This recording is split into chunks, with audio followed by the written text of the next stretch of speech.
Amados irmãos, boa noite, que Jesus nos ampare e nos proteja hoje e sempre. Sejam bem-vindos à nossa reunião desta quarta-feira. Vamos iniciar com o nosso irmão Marques com o exórdio. Que Deus nos abençoe e nos proteja, que a luz de Maria derrame sobre todos nós a paz, a serenidade, e que possamos ser instrumento da vontade do Altíssimo. O tema de hoje é bem atual, né? Falsos discursos. É um tema atual que vem se repetindo há séculos, né? Milênios. Desde a época do Cristo, que nós, seres humanos, aplicamos esses falsos discursos, né? Muitas vezes uma expressão do nosso ego, da nossa inferioridade, e é uma forma de mostrar toda a nossa inferioridade ainda, infelizmente. Então vamos lá.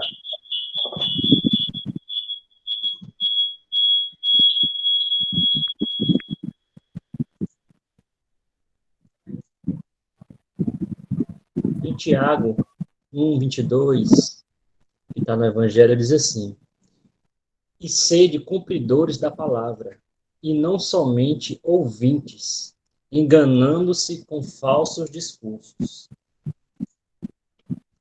Então, assim, sedes cumpridores da palavra. Que palavra? A palavra que Emmanuel fala aqui é a palavra do Cristo, né? O Evangelho de Jesus, o Evangelho da moral, que os seres humanos devem seguir como guia, como modelo, e não a nossa própria ilusão sobre aquilo que nós achamos que é o correto. Jesus veio para mostrar o que é que deve ser feito.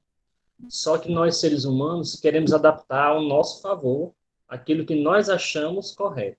E muitas vezes, pelo nosso ego, pelo nosso orgulho, as palavras são deturpadas, são distorcidas. Se eu sou uma pessoa egoísta, eu vou fazer um discurso, as pessoas façam aquilo que me convém, aquilo que eu quero que seja feito, que me prevaleça. Então, acontece muito no âmbito político isso. Então, por isso que é muito atual o tema.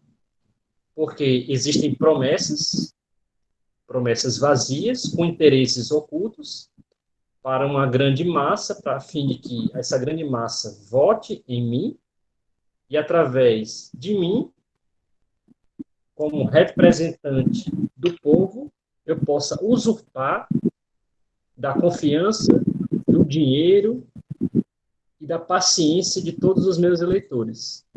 Muitos políticos fazem disso um meio de vida. Roubar, ludibriar e enganar a população. Então, eles se utilizam da palavra, dos falsos discursos, para obter proveito próprio. Então, e sede cumpridores da palavra e não somente ouvintes. Ou seja, eu tenho que escutar a palavra do Cristo, entendê-la, compreendê-la e colocá-la em prática. Não adianta só apenas um ouvinte. Não adianta eu ir apenas para um centro espírita ou qualquer culto religioso, escutar a palavra do Cristo e não colocá-las em prática no dia a dia. Não vai resolver. E, para terminar, enganando-se com falsos discursos. Então, eu me digo cumpridor da palavra, mas eu apenas vou a um centro religioso para escutar a palavra, eu não analiso a palavra que é expressa a mim, não tenho senso crítico, não estudo o evangelho por minha conta para poder comparar o que foi dito a mim com aquilo que eu compreendi, e muitas vezes aceito apenas a ideia que o próximo tem sobre o evangelho, muitas vezes deturpado, que é o que acontece em muitas religiões. O espiritismo, nesse ponto, ele veio para nos ajudar, porque ele veio tirar essas mazelas, esses falsos discursos, e simplificar aquilo que já foi dito pelo Cristo. Eles foram voltar, fazer com que a gente volte ao prumo, ao caminho correto, muitas vezes desviados por esses falsos discursos. E Emmanuel continua: nunca é demasiado, ou seja, excessivo, comentar a importância e o caráter sagrado da palavra. Nunca é demais falar sobre Cristo. Nunca é excesso falar da palavra correta. Nunca é excesso falar em discursos éticos. Sempre é necessário. Então, a gente não pode se abster, se omitir de falar aquilo que é o correto, né? Então, em determinadas situações que acontecem na nossa vida, nós muitas vezes nos calamos. Nós temos o conhecimento, nós temos o discernimento, nós temos a vivência e nós nos omitimos. Então, isso não pode acontecer. Nós temos sim que comentar a importância e o caráter sagrado dos ensinamentos do Cristo. E observe, o Cristo, na época dele, em nenhum momento ele escreveu nada. Ele apenas ensinou e fez discursos de forma oral. Então, todo o ensinamento dele veio de atos e palavras. Aquilo que ele falava com a boca, ele praticava como exemplo, como guia. Então, logo depois que ele veio a desencarnar, é que os discípulos vieram a escrever aquilo que lembravam sobre os seus ensinamentos orais. Então, esses escritos, e a escrita, muitas vezes a gente não consegue expressar verdadeiramente o que foi dito, o que foi sentido, porque faltam muitas vezes palavras. Então, esses escritos é que foram deturpados, foram modificados pelos humanos a seu bel prazer, fazendo que muitos utilizassem dessa deturpação para fazer falso discurso. É por isso que existem diversas religiões, cada uma com sua concepção, quando na verdade só devia existir uma, porque a palavra é uma só. O próprio Evangelho assevera que no princípio era o Verbo, ou seja, a voz de Deus, né, a palavra do Cristo.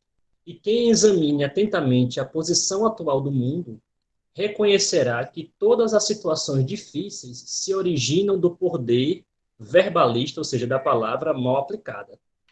Então, o mundo era para ser bom e perfeito. O que é que faz com que isso não aconteça? Nossas modificações, o mau uso da palavra. A base vem sempre da oratória. Por quê?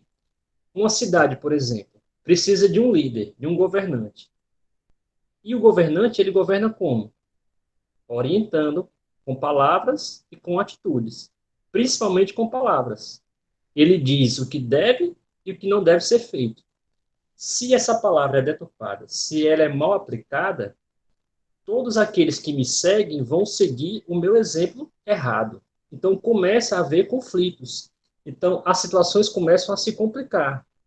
Porque o meu egoísmo é externado, o meu orgulho é externado e faz com que as pessoas sigam um mau exemplo e começam a dar problemas.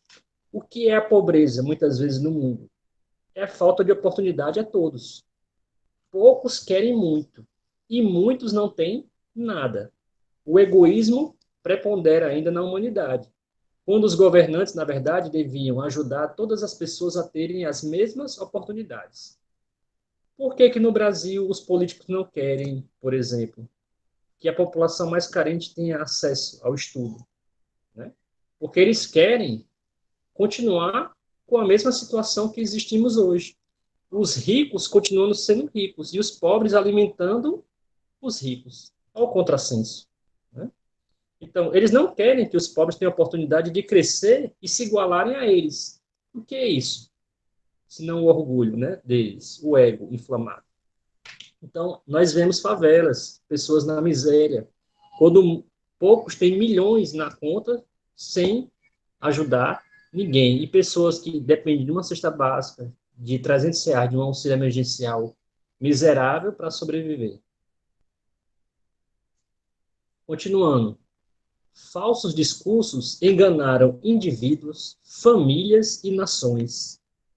Acreditaram alguns em promessas vãs, outras em teorias falaciosas, outros ainda em perspectivas de liberdade sem obrigações.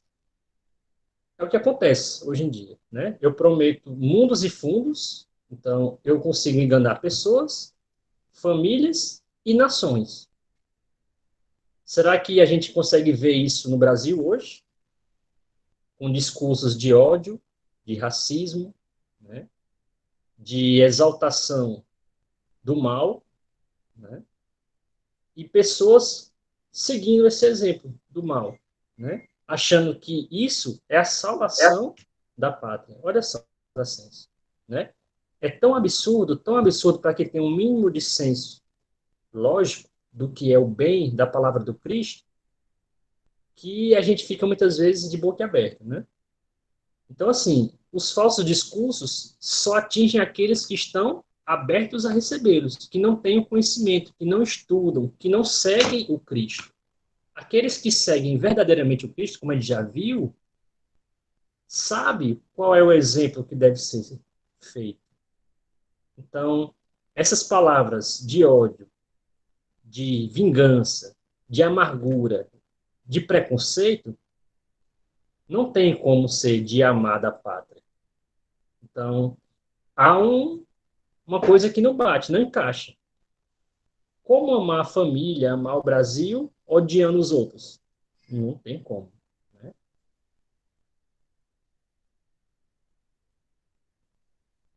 E raças, agrupamentos, criaturas, identificando a ilusão, atritam-se mutuamente, procurando a paternidade das culpas, ou seja, procurando o culpado. Você é iludido, você é ludibriado. Aí chega um momento que a ficha cai e você descobre que foi enganado. Aí você vai querer procurar quem? O culpado. Né? E bota sempre a culpa no outro. Mas esquece que numa briga, para existir, tem que existir no mínimo dois. Então, se existe um culpado e uma vítima, na verdade existem dois culpados, né? Um que acreditou naquilo que o culpado disse e o culpado verdadeiro. Então, não existe uma pessoa 100% culpada, nem existe uma pessoa 100% vítima. Se você não estudou, não procurou saber se aquilo que foi dito é verdade, se você se deixou levar, você também tem uma parcela de culpa. Não tão grande como o do outro, mas você também é o culpado. Então, não adianta você se atribuir, você também tem uma culpa. O que é que o Cristo faz no seu lugar? Ele iria à pessoa que lhe causou o problema e você vai pedir perdão à pessoa pela parcela de erro que você cometeu. Olha só, será que a gente tem a capacidade de fazer isso? Digamos que você brigou com o seu vizinho, por exemplo, né?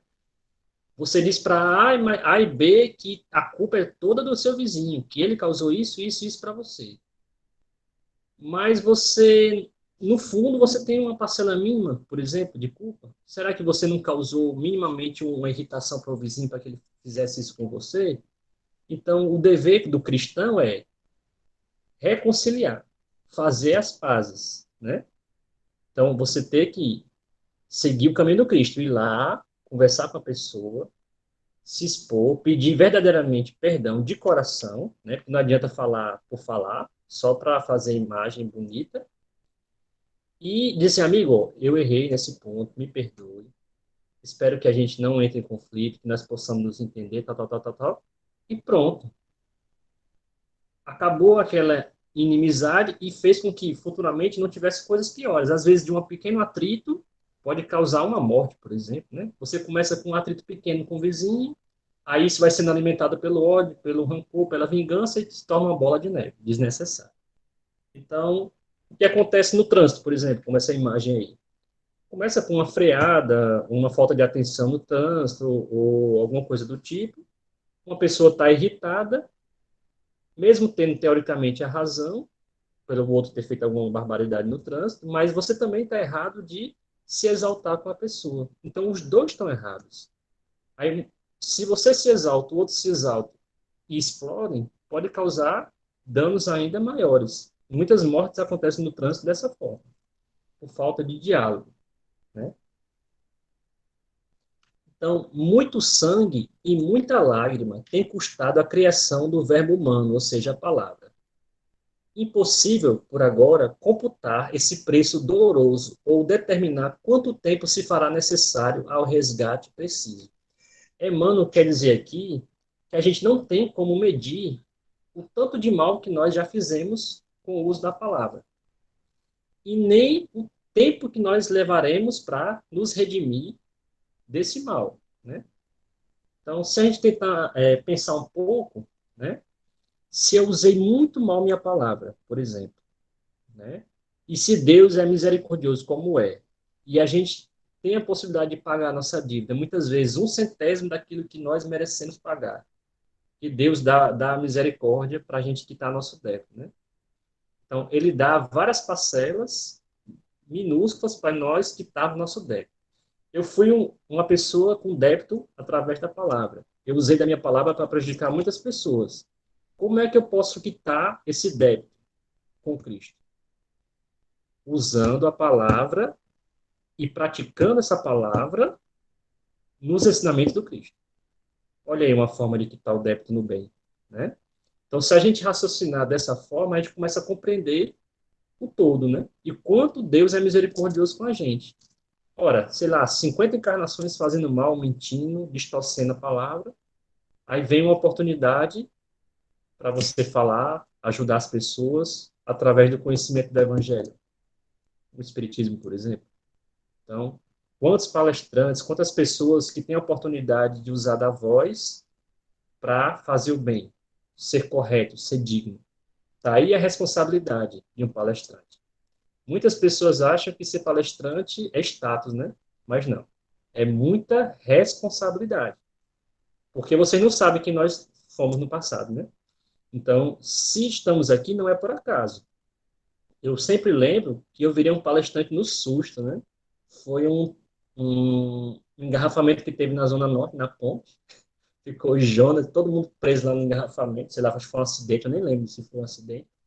Eu cheguei no centro, só tinha Mona Lisa, eu acho que Darquinha só no centro. E era 7, ia dar 7h30, eu cheguei 7h30 em ponto, aí Mona Lisa aperreada, sufocada, e disse... Aí ela escutou uma voz, que era a manhã, com certeza. Disse, bota ele para fazer a palestra, bota ele para fazer a palestra. E eu tenho certeza que era ela, com certeza. Aí ela disse, ei, tu vai fazer a palestra, viu? Eu disse, eu? É você, só tem você aqui? Eu disse, então tá certo. Pronto. Aí quando Deus, eu ia olhando para o lado, olhando para o outro, ver se chegava a luz, chegava a Jonas, ninguém chegava. E eu fui falando, né? Fui lendo bem devagarzinho para ver se o povo chegava, não vou mentir. Eu li bem devagarzinho, mas o povo não chegava.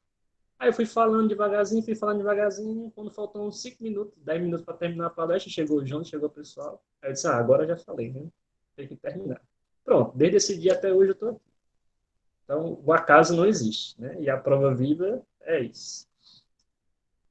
Então, no turbilhão de lutas, todavia, o amigo do Cristo pode valer-se do tesouro evangélico, em proveito de sua esfera individual. Então, o ponto principal aqui é que nós temos o remédio em nossas mãos para todo esse mal desses falsos discursos. Esse remédio pode ser utilizado para nós, para a nossa família, para a sociedade como um todo. E o remédio é o Evangelho de Jesus. Por isso a importância de estudar e praticar o Evangelho do Cristo, né? Mais do que falar e estudar, praticar. Porque muitas vezes o ensinamento se dá pelo exemplo, né? Porque não adianta você falar bem, entender do Evangelho e não colocar em prática. As pessoas não observam palavras. As pessoas escutam palavras. As pessoas observam atos, exemplos, atitudes. Então, esse é o ensinamento que Cristo nos passou. Quantas coisas Cristo não fez que não foi relatado, que não foi escrito, que a gente nem sonha que ele fez de bem para a humanidade, né?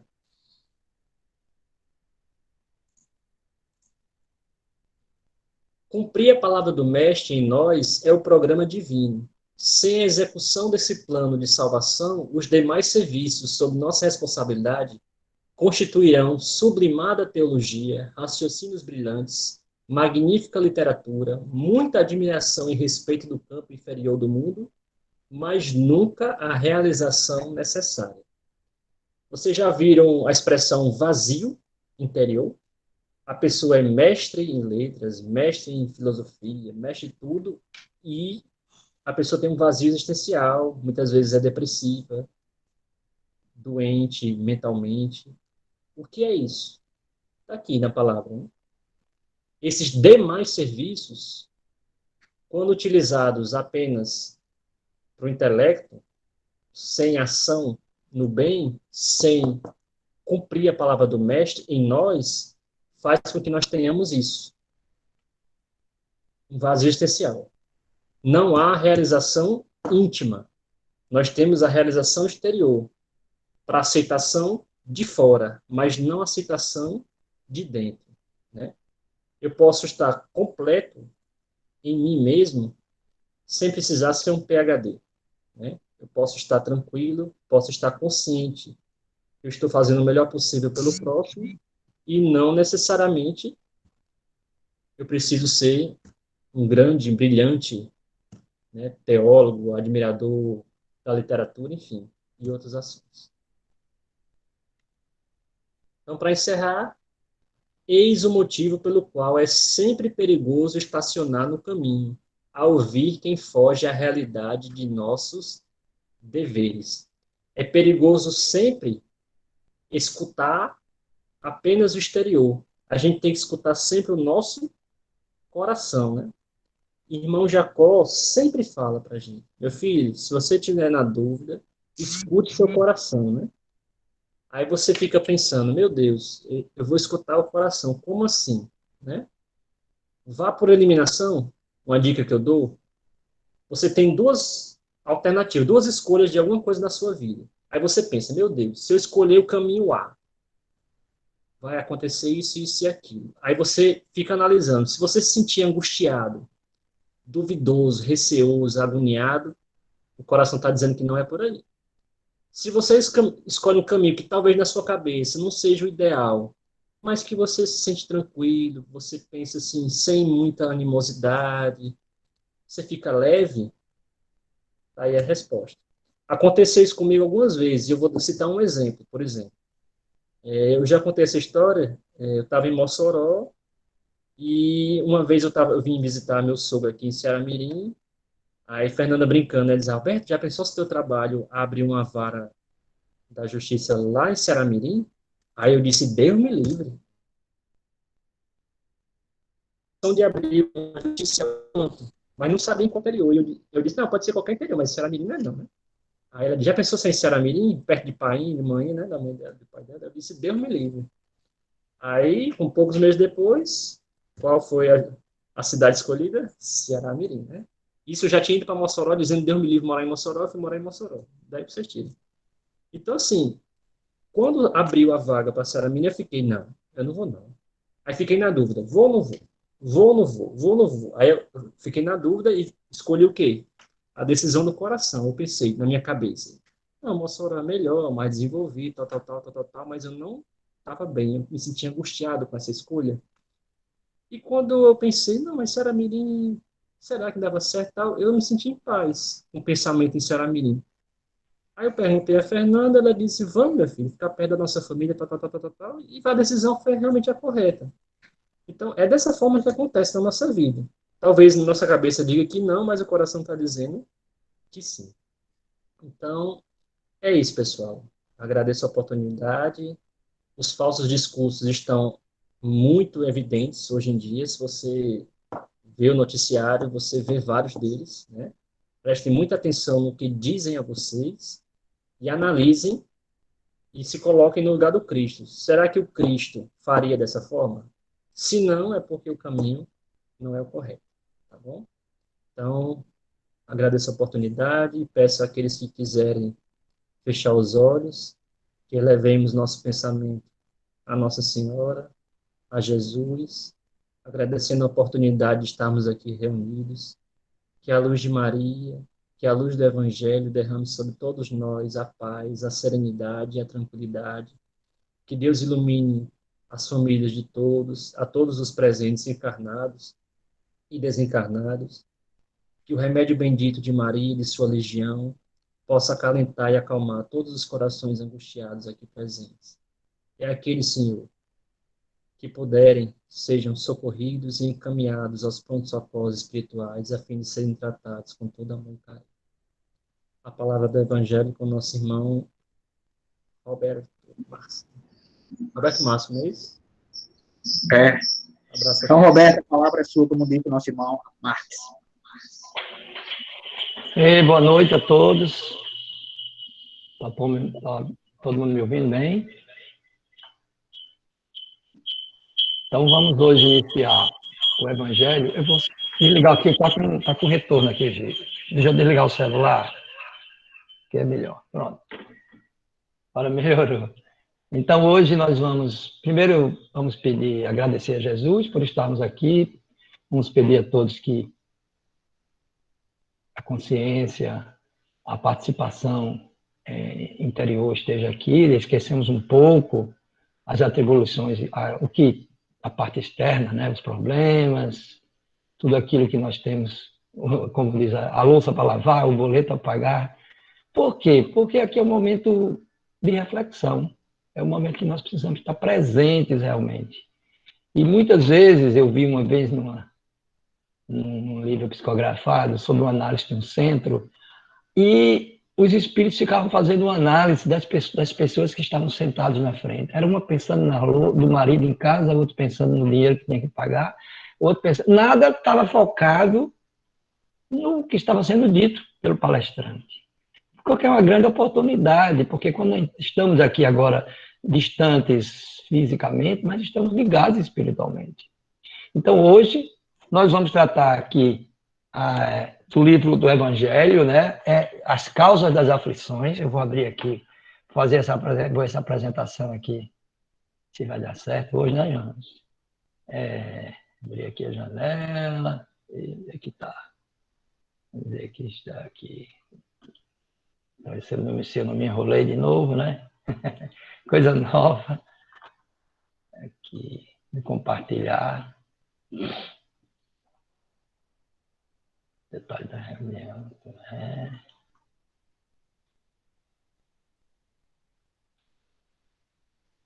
Está apresentando? Está aparecendo alguma coisa aí? Deixa eu ver aqui. O que é que está compartilhando? Está compartilhando só as pessoas, né? Não estou conseguindo.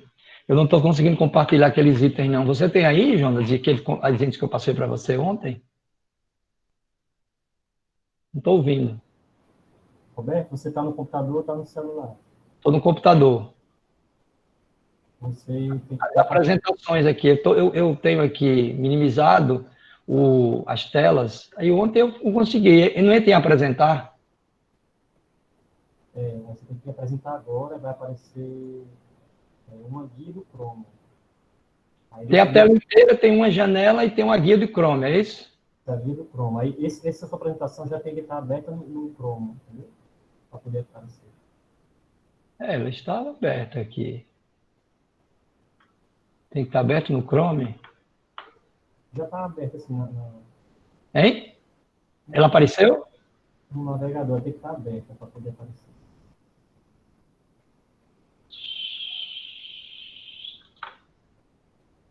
Cara. Aqui tem o UOL, não está aqui aberto, não. Eu abri, está aqui aberta no Chrome, mas eu não... Bom, olha isso aqui. O estudo está aqui, eu consegui aqui abrir. Ah, meu Deus. Mas vamos lá. Vamos pelo modelo antigo mesmo, que não tem problema. Então eu abro para ler aqui e a gente vai... Pronto, Jonas abriu aí. Ok? Vamos lá, dá o F5, Jonas. Então, nós vamos hoje falar no Evangelho segundo o Espiritismo, e são as aflições, né? São as bem-aventurados aflitos.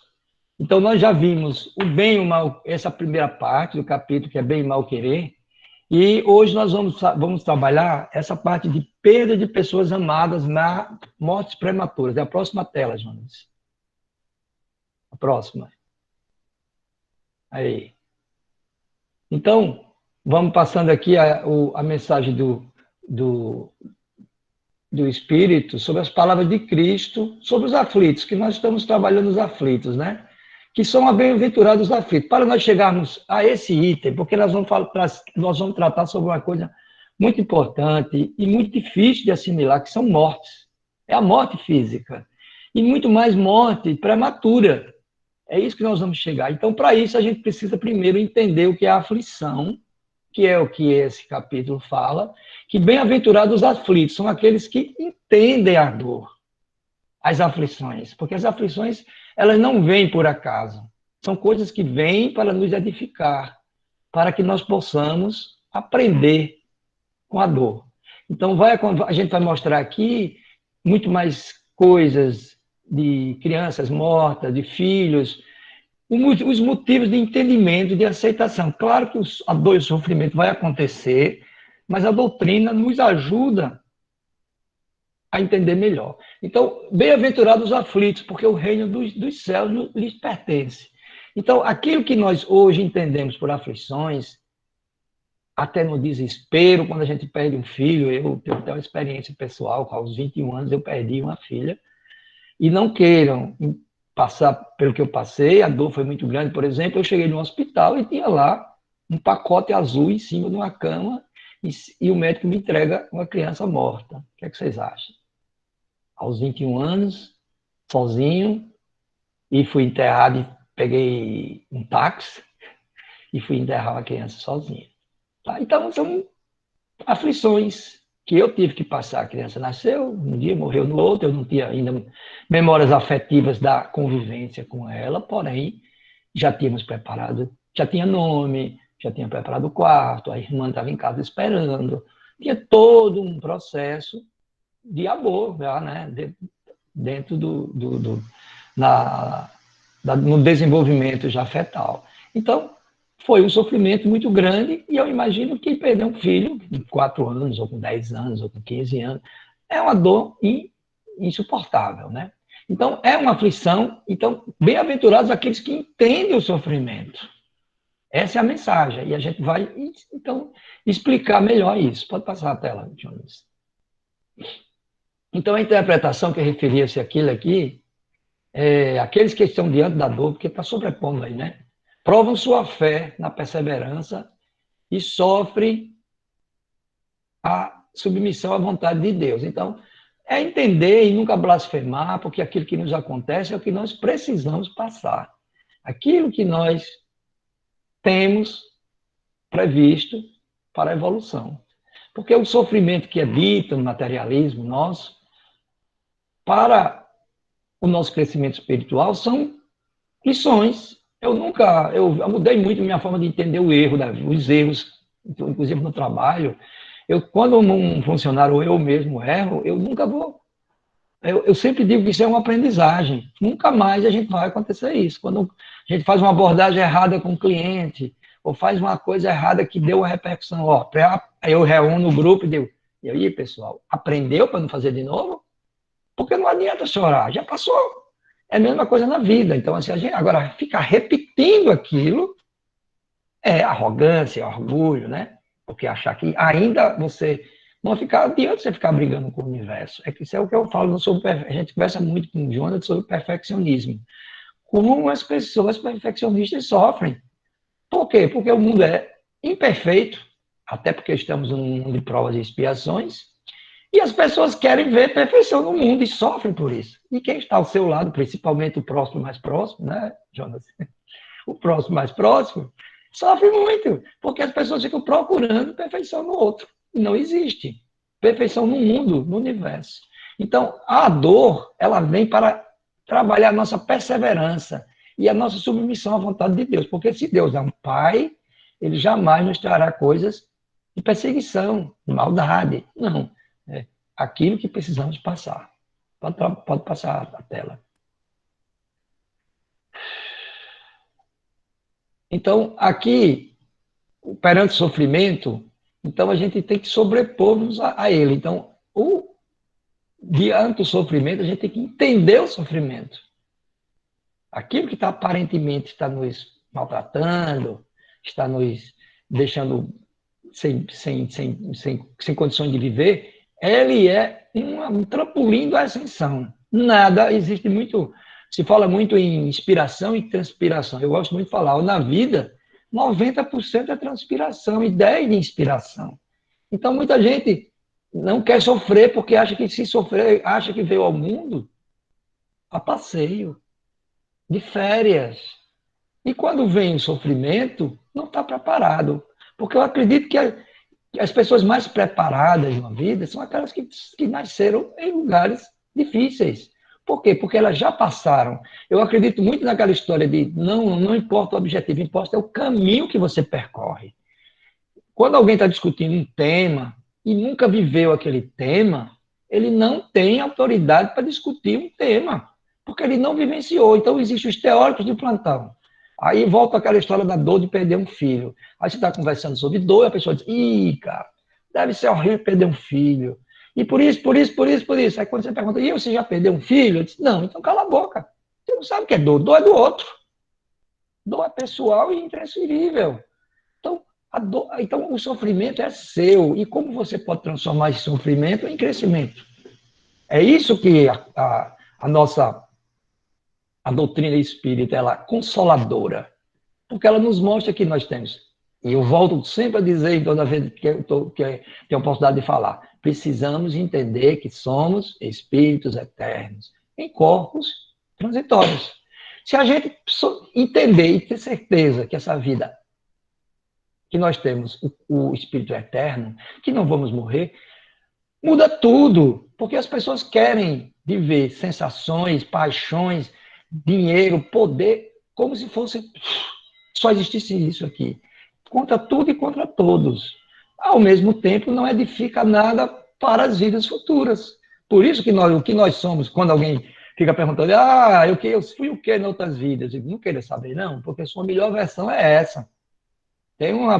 Tem gente que fica fazendo regressão de vidas passadas e sofrendo bastante. Né? Então, pode passar, a próxima. Então, a próxima tela, Jonas. Eu não estou vendo a tela aqui, você tirou a tela.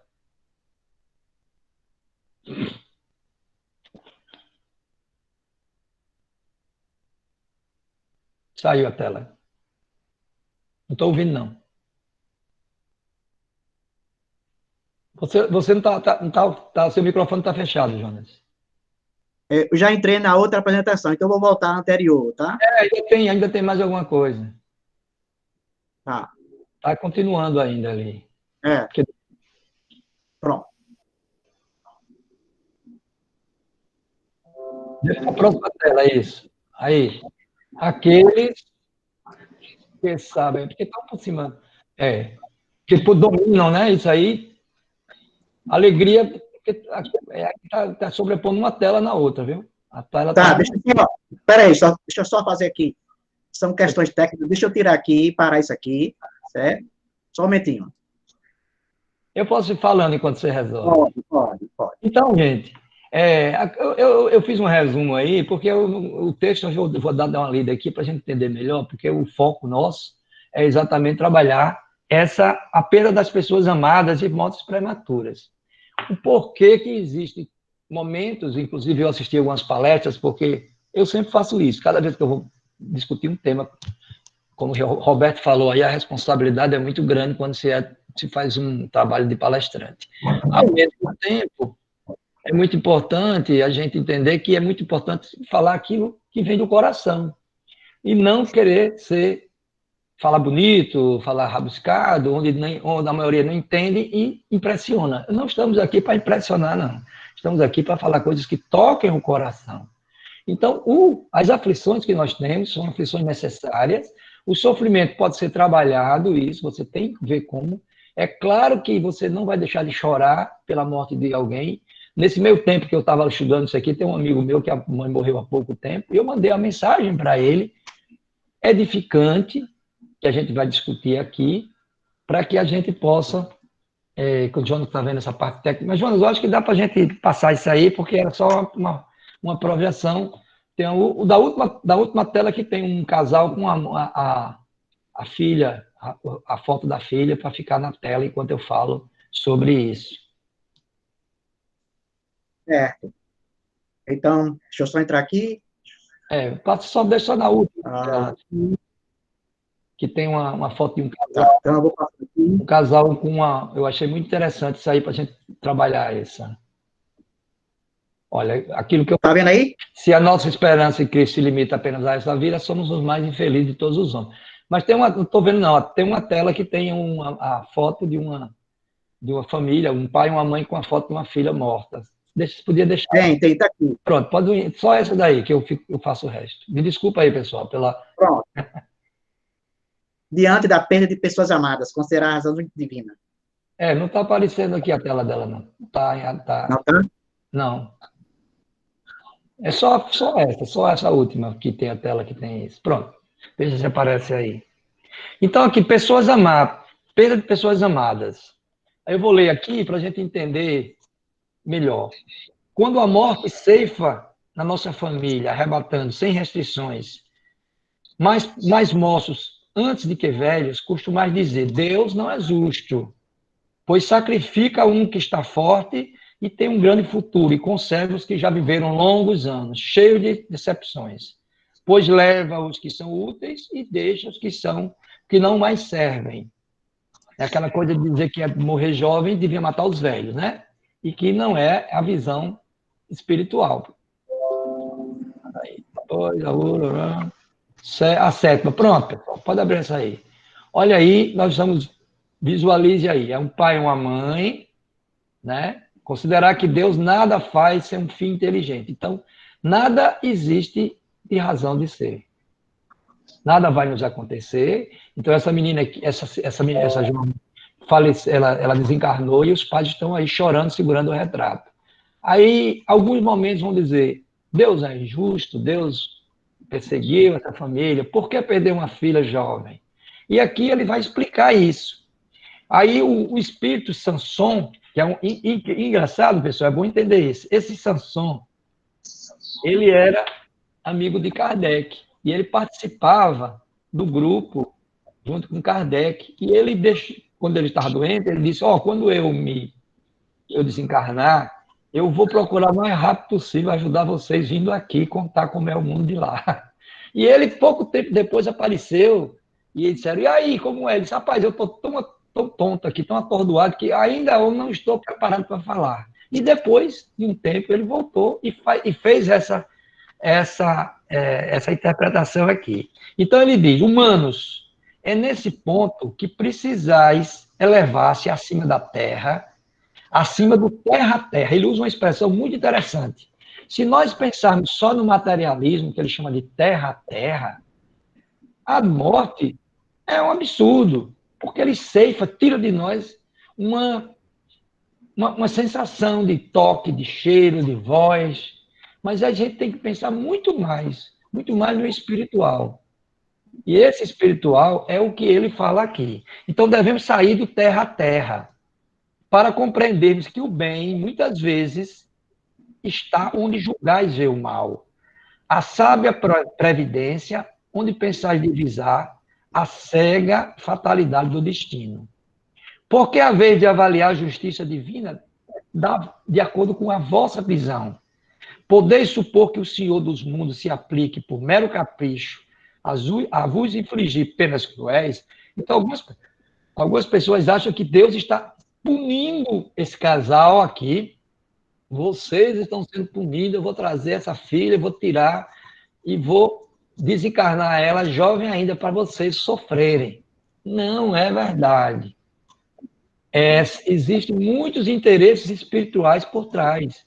Esta menina, ela já tinha programado que com 18 anos ela ia desencarnar, porque esse é o tempo.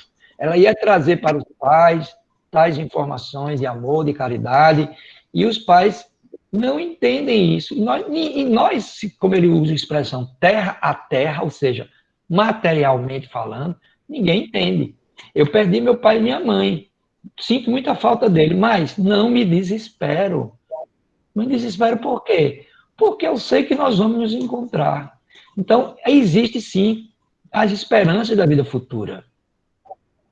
um dia nós iremos nos encontrar. Todos estão no mesmo nível espiritual, na mesma família espiritual. Então ele está dizendo aqui, por que Deus ia fazer isso exclusivamente com vocês? Nada se faz sem um fim inteligente, e seja o que for que aconteça, tudo tem a sua razão de ser. Se percustais melhor todas as dores que vos advêm, nelas encontrareis sempre a razão divina, razão regeneradora, e os vossos miseráveis interesses se tornariam tão secundários que atirarias para o último plano. Se a gente pensar que tudo tem um fim, e a presença espiritual da pessoa amada vai acontecer ao nosso lado, então, ao orarmos, a sentir saudade, você não consegue vê-la. Eu sempre imagino que meu pai, ou minha mãe, ou minha filha que morreu, estão em outro plano, e um dia nos encontraremos. O tempo vai passar e a gente se encontra. Eu vi uma coisa bem interessante, que uma senhora chegou para Chico e o filho tinha morrido, e ela disse para ele, olhe, eu só tenho uma preocupação, Chico, é meu filho desencarnou e eu estou com tanta saudade dele, mas eu tenho medo que ele reencarne primeiro do que eu. Ou seja, eu desencarne e ele encarne. A gente se desencontra. Você tenha calma, minha filha, tudo vai dar certo. Porque a mulher estava preocupada, até casos, inclusive no livro Céu e Inferno, de mães que se suicidam porque o filho cuidava dela e o filho, com 19 anos, desencarnou, e ela se suicidou para tentar encontrá-lo. Resultado, ela foi para o Vale do Sombra da Morte e o filho não pôde encontrá-la. E lá depois ela fica sabendo que não vai encontrar o filho. Por quê? Porque ela quebrou a lei de Deus. E muita gente se suicida quando perde filhos. E há um caso bem interessante. André Luiz tem uma parte de uma mãe que vai visitar um filho pequeno que desencarnou. E lá na espiritualidade existe tipo uma escola para pequenos, né? Para crianças que desencarnam. E a mãe, num sonho, ela visitou o filho criança e ficou um tempo com ele. E disse para o mentor, meu amigo, eu não queria nem voltar mais, eu posso ficar por aqui? Aí ele disse, não, a senhora tem 2 filhos lá na Terra, volte para cuidar. Quando você sentir muita saudade, ore que a gente traz você para visitar seu filho de novo. Você viu como ele está bem? Ela, realmente. Então volte para cuidar, porque existe, infelizmente, muitos casos de mães que têm 10 filhos, 5 filhos, morre um e ela quer morrer também e abandonar os outros. E não é justo, né? Então, continuando, ele diz ainda, crede-me, a morte é preferível numa reencarnação de 20 anos a esses vergonhosos desregamentos que pungem famílias respeitáveis, dilaceram corações de mãe e fazem que antes do tempo embranqueçam os cabelos dos pais. Frequentemente, a morte prematura é um grande benefício de Deus, que Deus concede àquele que se vai e que se preserva das misérias da vida ou das seduções que nele acarretariam desencarnado. Nada não é vítima da fatalidade aquele que morre na flor dos anos. É que Deus julga, não convém que ele permaneça por mais tempo na Terra. Acaso que o desencarne é necessário? Porque o filho ou a filha, se ficasse encarnado, ia trazer muitos problemas para ele, para a sua própria encarnação. Eles falam aqui, muitos pais ficam com cabelos brancos. Por quê? Porque tem filhos que se envenenam. Você tem um filho que dá muito trabalho quando é jovem. Está envolvido com droga, está envolvido com assassinatos, é envolvido com tudo. O que acontece? Às vezes, a morte é necessária para que não piore a quantidade de problemas que ele iria causar aqui na Terra, para diminuir a possibilidade de ter o futuro. Então, essa é a condição. A morte prematura acontece às vezes para diminuir a possibilidade daquele espírito correr mais riscos futuros, trazendo também problemas para os pais. E continuando, é uma horrenda desgraça, dizem, ver cortado o fio de uma vida tão pequena de esperanças. Mas de que esperança você fala? Da terra, onde o liberto houvera podido brilhar, abrir caminho e enriquecer? Sempre essa visão estreita, incapaz de elevar-se acima da matéria. Porque nós sempre pensamos na matéria. Quando a gente pensa no filho, a gente sempre pensa, meu filho deixou de ser um engenheiro, meu filho deixou de ser uma médica, ela tinha todo o futuro do mundo. Nunca pensa no espiritual do que aquilo ali é necessário. E a gente tem que pensar assim, o que é, onde nós estamos e o que nós somos. A Terra, nós estamos num planeta de provas e expiações, onde o mal prevalece sobre o bem, e a Terra pode ser visto como uma escola, pode ser visto como uma prisão, ou até como um pântano. Depende como você veja isso. Eu vejo como uma escola. Todos os dias eu acredito que é uma escola. E às vezes aquela libertação, entre aspas, que é o desencarne, a libertação da carne, né? Desencarne, é sair da carne, sair do corpo, ela é necessária porque ela já cumpriu a missão. Então, essa menina com 18 anos, ela já cumpriu a missão com os pais. Uma missão de amor. Simples. Eu sei que a dor é deles, mas o que eles podem fazer? É transformar esse sofrimento, né, em certeza do futuro. Que é que Deus nada faz sem um fim inteligente. E tudo tem sua razão de ser. Então, a razão de ser foi aprimorar o amor e a caridade dos pais, ensinar a bondade. Então, geralmente, as pessoas, essas crianças que morrem mais cedo, eles já fazem muita coisa, né? Ajuda muito ajuda muito os pais a evoluir. Parou, era só o que ele precisava fazer. Materialmente falando, a gente tem muita dificuldade de entender isso. E continuando, em vez de vos queixardes, regozijai-vos quando Deus retirar desse vale de miséria um dos seus filhos. Olha o que ele está dizendo, devemos dar graças quando Deus tira um filho desse vale das desgraças. Não seria egoístico desejar-te que ele continuasse por sofrer convosco? Essa dor se concebe naquele que carece de fé e que vê na morte uma separação eterna. Tudo volta para a lei natural. Vós, espíritas, porém, sabeis que a alma vive melhor quando desembaraçada do seu invólucro corpóreo. Mães, isso aí vai para as mães, né? Sabeis que vossos filhos bem-amados estão perto de vós. Sim, estão muito perto. Seus corpos fluídicos vos envolvem, seus pensamentos vos protegem, a lembrança que deles guardais os transportes de alegria, mas também as vossas dores os afligem, porque denotam falta de fé e exprimem uma revolta contra a vontade de Deus. E conclui dizendo: vós que compreendeis a vida espiritual, escutai as pulsações do vosso coração, chamai esses entes queridos e pedides a Deus que os abençoe.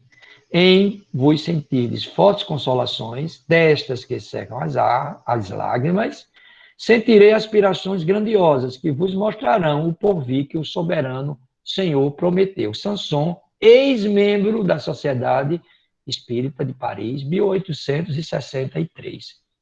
Resumindo, a perda dos entes queridos, principalmente precoces, que é o que fala aqui, é uma aflição quando voltado para a visão terra a terra, ou seja, a visão material. Se nós estivéssemos vendo o lado espiritual, quando entendemos que a vida é eterna, muda tudo. A dor vai existir. Eu tenho um caso específico da minha família. Minha mãe era muito apegada com meu avô, que por sinal tem o meu sobrenome Máximo, né? Ele era Máximo, o original Máximo é ele. Minha mãe passou 30 anos chorando. Eu vi minha mãe chorando durante 30 anos pela morte do pai, que era um ídolo para ela. E ele nem era ele era inteligentíssimo e tal, mas nem, moralmente nem era. Depois a gente descobriu um bocado de coisa que ele nem era mas é o que ele tinha para oferecer. Então, quantas dores ela sentiu desnecessárias? Quer dizer, o choro de 30 anos dela deve ter feito muito mal a ele. Né? Vocês concordam? Que a pessoa passa 30 anos aqui de sua vida, ela morreu com 80. E meu avô morreu quando ela tinha, sei lá, uns 40.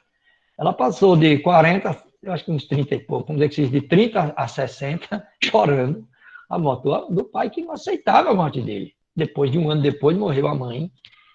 Depois de que meu avô tinha 69, 71, quando morreu, minha avó tinha 69. pouco tempo morreu minha avó. E ela nem foi, sofreu, lógico, mas não foi como o pai. Porque ela não tinha essa visão, mas ela, inclusive, ela era, assim, era católica, mas ela tinha, também visitava, a gente assistia palestras espíritas já há muito tempo.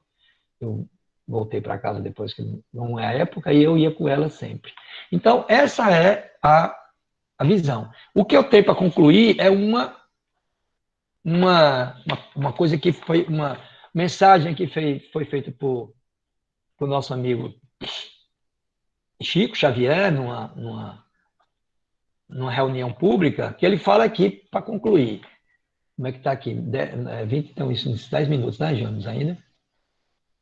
Então, vamos lá. Nenhum sofrimento na Terra será tão comparável ao daquele coração que se debruça sobre outro coração regelado e querido, que o ataúde, ou seja, o caixão, transporta para o grande silêncio. Vê a névoa da morte estampar-se na filosofia, na fisionomia do quem amamos e cerrar os olhos, fechar os olhos, ao adeus é como despedaçar a própria alma e prosseguir vivendo. Está fazendo o início do sofrimento pessoal e vai avançando. Digam aqueles que já estreitaram de encontro ao peito um filhinho transfigurado em um anjo da agonia. Eu só lembro quando criança que eu via passar aqueles caixãozinhos azul, né, Chico? Lembra, Jonas? Os anjinhos, né? Eram É verdade. os anjinhos nos caixõezinhos azul. No interior Sim. tudo lá isso, né? Nos enterros das bruxas. Então, um esposo que se despede procurando debalde mover os lábios mudos. Uma companheira cujas mãos, consagradas à ternura, pendem extintas. Um amigo que tomba para não mais se erguer. Ou um semblante materno, acostumado a abençoar, e que não mais consegue exprimir senão a dor da extrema separação através da última lágrima. Imagina uma mãe chorando, né? De frente ao caixão. Falam aqueles que um dia se inclinaram, esmagados de solidão, à frente de um túmulo. Os que se rojaram em prece nas cinzas, que recobrem a derradeira recordação dos entes inesquecíveis, os que caíram varados de saudade, está mostrando o sofrimento, né, que a gente falou agora sobre aflições, carregando no seio o esquife dos próprios sonhos, os que tatearam, gemendo, a lousa imóvel, os que soluçaram na angústia do hálito dos próprios pensamentos, perguntando em vão, cadê os amigos que partiram? Todavia, aí vem o que o Espiritismo nos diz. Todavia, quando semelhante provação te bate à porta, reprime, pois, o desespero e dilui a corrente da mágoa na fonte viva da oração. Transforme o sofrimento em oração. Porque os chamados mortos são apenas ausentes. E as gotas do teu pranto lhe fustigam a alma como chuva de fel. Olhe o que faz um choro, um sofrimento. Ele chamou aqui de chuva de fel, chega ao desencarnado. Também eles pensam e lutam, sentam e choram. Atravessam a faixa do sepulcro como se quem se desvencilha da noite, mas na madrugada do novo dia inquietam-se pelos que ficaram na terra.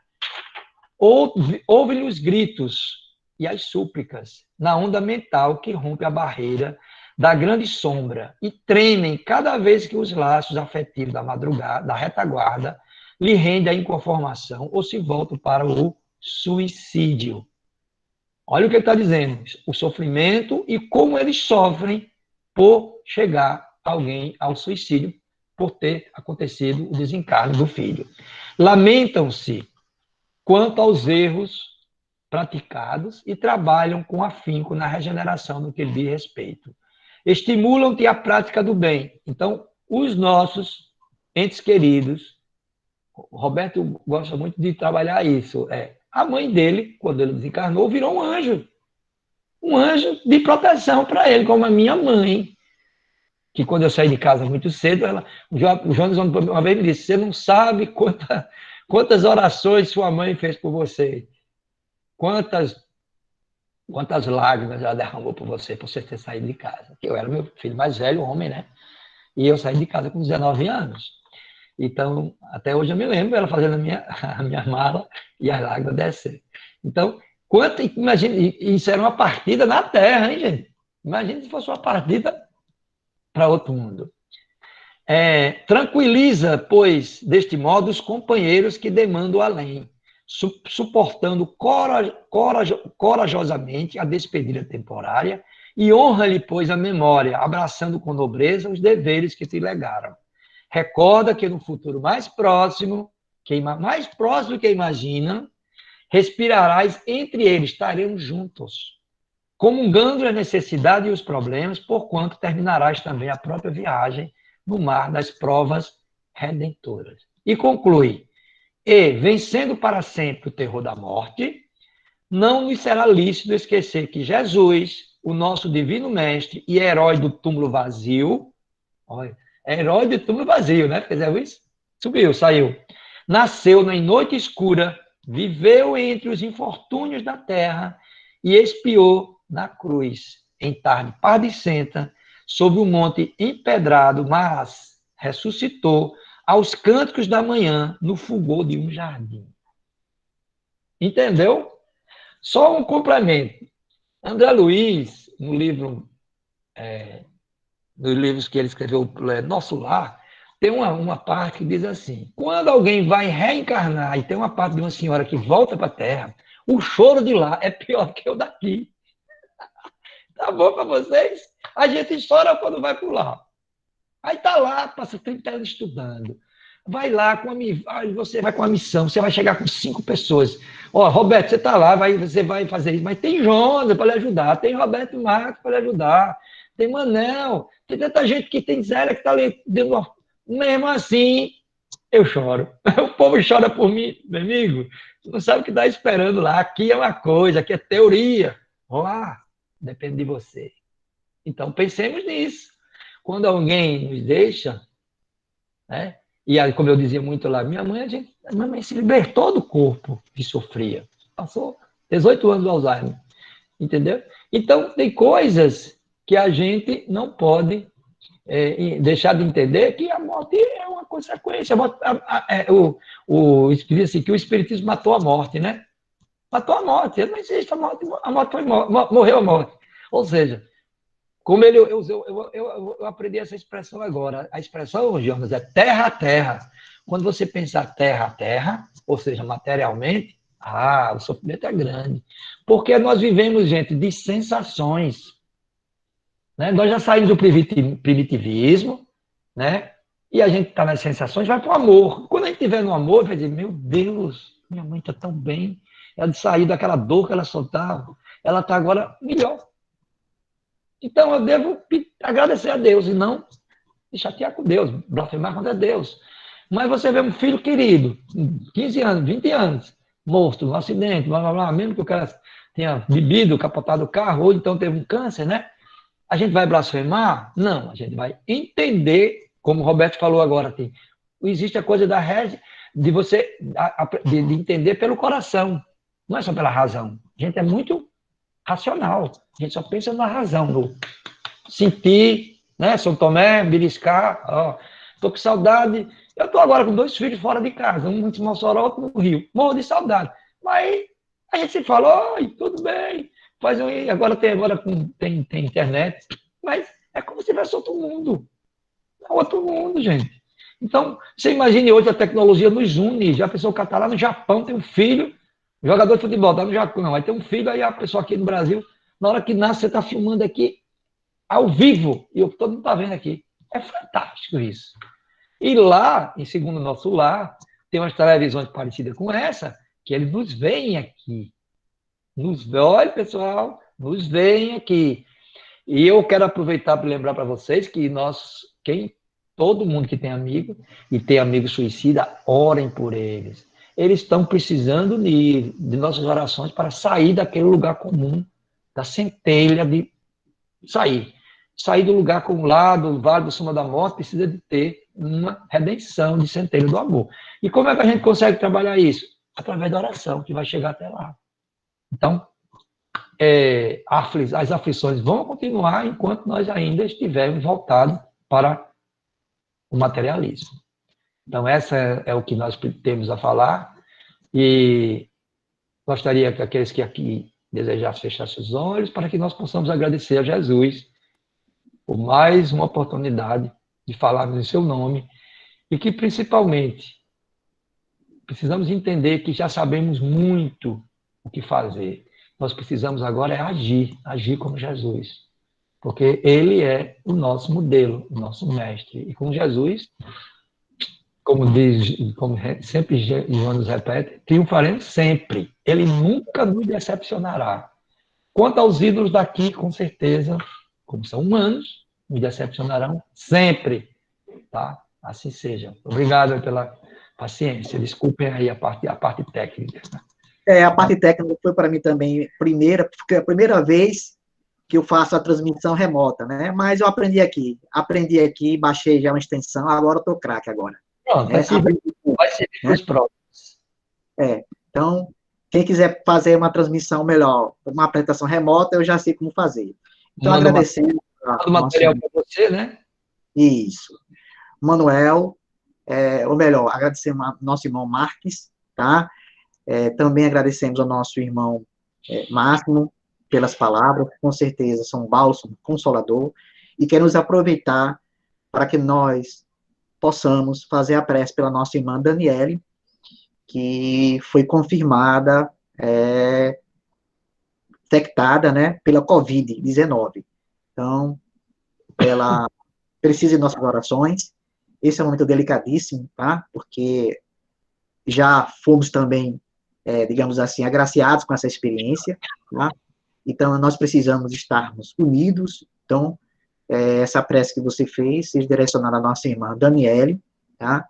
Que ela e os seus familiares possam estar tranquilos e confiantes de que com Jesus triunfaremos sempre, porque é uma responsabilidade enorme, né? Além de entender que de estar infectada, tem que fazer o isolamento domiciliar. E graças a Deus ela já recebeu as orientações de nossa irmã Bianca, nossa Lombardi, né? Naquele vídeo, que foi para ela primordial naquele momento. Então, os trabalhadores peço encarecidamente... Amanhã, já que nós vamos nossa oração, a gente concentra novamente com ela. Exatamente. Pela nossa irmã Daniele, e foi acometida da Covid. Então, agradeço. O trabalho é esse. O Evangelho de Jesus é a luz e a força para as nossas existências. Cada um de nós está enfrentando os seus desafios, as suas angústias, as suas perdas, tristezas, mas tudo isso é passageiro, porque absoluto só Deus é. E Deus é amor, bondade e caridade. E quero apenas reforçar que os Espíritos nos convocam, que possamos fazer a seguinte informação. Todas as nossas reuniões estão sendo acompanhadas pelos nossos familiares. Eu nunca tinha visto tamanho contingente de almas que estão conosco. São os nossos familiares, amigos, que estão nos fortalecendo, porque eles sabem que a Terra passa por essa transição, e essa transição que nós estamos evidenciando precisará de todo o apoio, tanto material como espiritual. Então, eu tenho visto, conversado com muitos, e agradeço a Deus porque a morte não é o fim. Eles estão aqui, são verdadeiros trabalhadores do Cristo, e com certeza eles estão conosco para que nós possamos atravessar essa tempestade com Jesus no coração. Agradeço, que vocês tenham um bom final de semana, que Jesus possa abençoar cada um de vocês, aqueles que puderem fazer a sua prece pelos suicidas, né? Nossa casa já faz um trabalho desde 2016, tá? Suicídio, uma epidemia silenciosa, o grupo de Ivone A. Pereira. Então, nós estamos trabalhando para que esse processo, né, de divulgação seja importantíssimo. Não só apenas falar, mas também praticar a vivência do Evangelho de Jesus. Eu tenho recebido muitos convites para falar sobre suicídio, né, algumas casas espíritas. Então, fico feliz porque não é a teoria, é a prática, é o exercício, é o amor, é aquilo que nós estamos fazendo de nós mesmos. Então, agradeço que vocês possam Tenha uma noite tranquila. Fique com Deus. E, como nosso irmão Roberto falou, com Jesus triunfaremos sempre. Até a próxima oportunidade, se Deus assim permitir.